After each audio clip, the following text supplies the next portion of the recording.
उफ, कभी कभी तो मन करता है इन लंबे बालों को काट कर ना एकदम छोटा कर दूं। इतने भारी बाल की जूड़ा बनाने के बाद भी जमीन पर जाकर लगते हैं। चुप कर, कोई जरूरत नहीं है इन पर कैंची लगवाने की। जानती कितनी मुश्किल से मैंने तेरे ये बाल बड़े किए हैं। बचपन से गोले के तेल से मालिश करके एलोवेरा जेल तेरे बालों में लगाकर इनकी खूब अच्छे से देखभाल की है, तब जाकर ये इतने लंबे हुए हैं। अब जल्दी से अपने बालों को समेट बेटी, हमें जाने में देरी हो रही है। अच्छा माँ, 10 मिनट दो, मैं अभी आती हूँ। कुछ देर में तैयार होकर प्रियंका अपनी माँ के साथ शर्मा जी के फंक्शन में चली जाती है, जहाँ कौशल्या भी अपने बेटे गगन के साथ वहाँ आई हुई होती है। कौशल्या की नजर जब प्रियंका के लंबे काले घने बालों पर पड़ती है तो वो उसे बड़े पसंद आते हैं। अरे वाह, कितने खूबसूरत बाल हैं इस लड़की के, बिल्कुल देवी माँ का रूप लग रही है। इतने सुंदर बाल तो मैंने आज तक किसी लड़की के नहीं देखे। अगर ये मेरी बहू बन जाए तो मेरा लंबे बालों वाली बहू का अरमान पूरा हो जाए। कौशल्या को प्रियंका पहली नजर में ही पसंद आ जाती है। वो शर्मा जी से उसके बारे में पता लगाती है, फिर अपने छोटे बेटे का रिश्ता लेकर प्रियंका के घर जाती है। गगन भी अच्छे परिवार से था, इसलिए प्रियंका के माता पिता भी इस रिश्ते के लिए हाँ कर देते हैं। कुछ दिनों बाद दोनों की शादी हो जाती है और प्रियंका ब्याह कर अपने ससुराल आ जाती है। प्रियंका के बाल देखकर पड़ोस ने कहती हैं, वाह कौशल्या, तेरी छोटी बहू के बाल तो कितने सुंदर और लंबे हैं, लेकिन मुझे डर है कहीं इन्हीं बालों को लेकर दोनों बहुओं में संग्राम ना हो जाए। क्या मतलब? मतलब ये कि कहाँ छोटी बहू के इतने बड़े और लंबे बाल और कहाँ तुम्हारी बड़ी बहू बिल्कुल गंजी। अब ऐसा ना हो कि इन बालों के कारण ही तुम्हारी दोनों बहुओं में संग्राम छिड़ जाए। उन औरतों की बातें सुनकर अब कौशल्या को भी इस बात का डर सताने लगता है। तो वहीं प्रियंका जेठानी के गंजे होने की बात सुनकर हैरान थी। क्या गंजी जेठानी? हाँ बहू, तेरी जेठानी गंजी है और इसलिए शादी में उसने अपने सर पर घूंघट डाल रखा था। तभी उसकी जेठानी अंजलि कमरे से बाहर आती है, जो कि पूरी तरह गंजी होती है। अंजलि ने उन सब की बातें सुन ली थी और उसे सब पर बहुत गुस्सा आ रहा था। जिसे देखो बस देवरानी जी के बालों की तारीफ करता जा रहा है और मेरे गंजेपन का मजाक उड़ाते जा रहे हैं। आज तक किसी की हिम्मत नहीं हुई थी मेरे ही घर में आकर मेरे गंजेपन का मजाक उड़ाने की, लेकिन आज इस चुड़ैल के कारण मुझे ये सब बातें सुननी पड़ रही हैं। गुस्से में अंजलि अपनी देवरानी की तरफ देखती है और फिर अपने कमरे में चली जाती है। ऐसे कुछ दिन बीतते हैं। एक रोज गगन ऑफिस से घर लौटते वक्त अपनी बीवी के लिए गजरे लेकर आता है। ये लो डार्लिंग, ये तोहफा तुम्हारे लिए। अरे वाह, ये तो बहुत ही सुंदर गजरा है। हाँ, लेकिन तुम्हारे इन खूबसूरत बालों से नहीं, जब तुम इसे अपने खूबसूरत बालों में लगाओगी ना, तब इसकी खूबसूरती और भी बढ़ जाएगी। तो फिर अपने हाथों से ही लगा दो ना। तो उसके बालों में गजरा लगाता है। दूर खड़ी अंजलि की नजर उस पर जाती है तो वो गुस्से से भनभनाते हुए अपने कमरे में जाती है। क्या किस्मत है उस देवरानी की, एक तो ऊपर वाले ने इतने लंबे खूबसूरत बाल दे दिए, ऊपर से इतना प्यार करने वाला पति। देखो जरा बाहर जाकर कैसे प्यार से उसके लिए गजरा लेकर आए है और उसके बालों में लगा रहा है। तो तुम क्या चाहती हो, मैं भी तुम्हारी इस टकली टाट के लिए फूल लेकर आऊं? अरे जब वो इस खेत पर टिकेंगे ही नहीं तो क्या फायदा लगाने का। तुम बिना अच्छा मजाक कर लेती हो।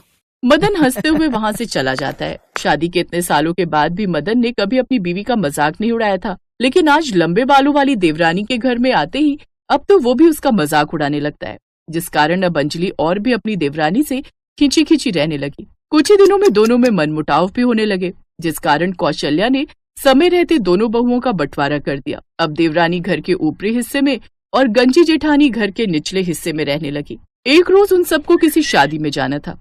कौशल्या काफी देर से हॉल में खड़ी दोनों बहुओं का इंतजार कर रही थी।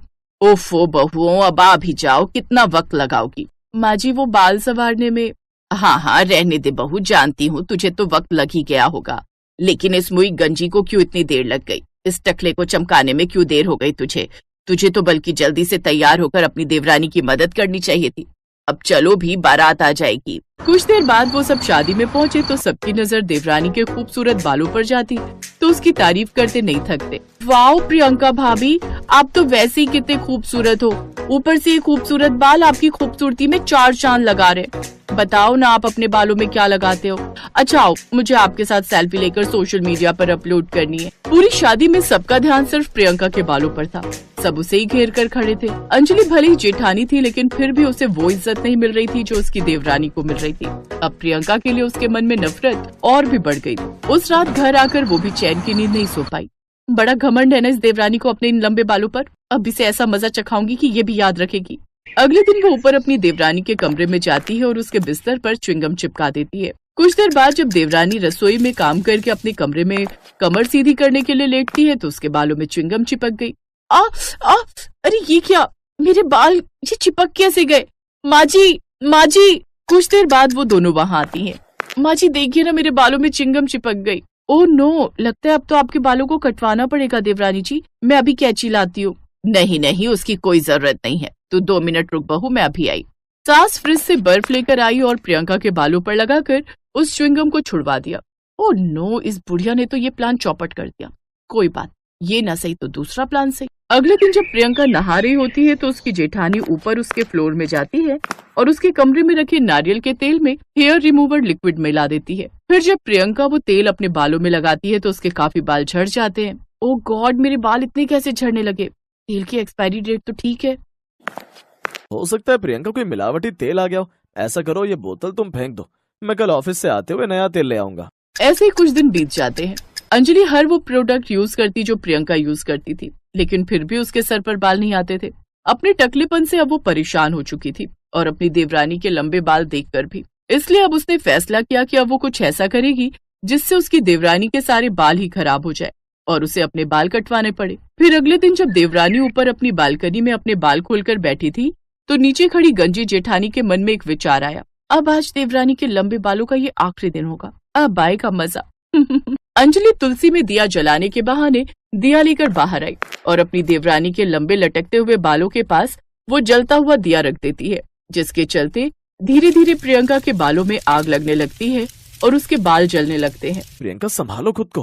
कौशल्या वहां आती है और अपनी बड़ी बहू को जोरदार थप्पड़ मारती है। अच्छे से जानती हूँ ये सब तूने जानबूझकर किया है। ये आप क्या कह रही हैं? मैं भला ऐसा क्यों करूंगी? क्योंकि तू उसके लंबे बालों से जलती है और ये बात प्रियंका को बहुत पहले ही पता चल चुकी थी। वो च्युइंगम भी तूने ही उसके बिस्तर पर चिपकाई थी और तेल में भी तूने मिलावट की थी। हमें तेरे पति ने सब बता दिया है। मुझे शर्म आती है तुझे अपनी बहू कहते हुए भी। तो मैं और क्या करती? जब से ये आई आप सब इसके बालों की तारीफ करते रहते और मेरे गंजेपन का मजाक उड़ाते रहते थे। अब मेरे बाल अपने आप झड़ते चले गए तो इसमें मेरा क्या कसूर है? अंजलि रोने लगती है। तभी प्रियंका उसे गले से लगा लेती है। अगले दिन प्रियंका अंजलि को लेकर बालों वाले डॉक्टर के पास जाती है और उसके गंजेपन का इलाज करवाती है, जिससे उसके बताए हुए प्रोडक्ट से अब अंजलि के सर पर भी बाल आने लगते हैं और अब वो दोनों देवरानी जेठानी खुशी खुशी रहती।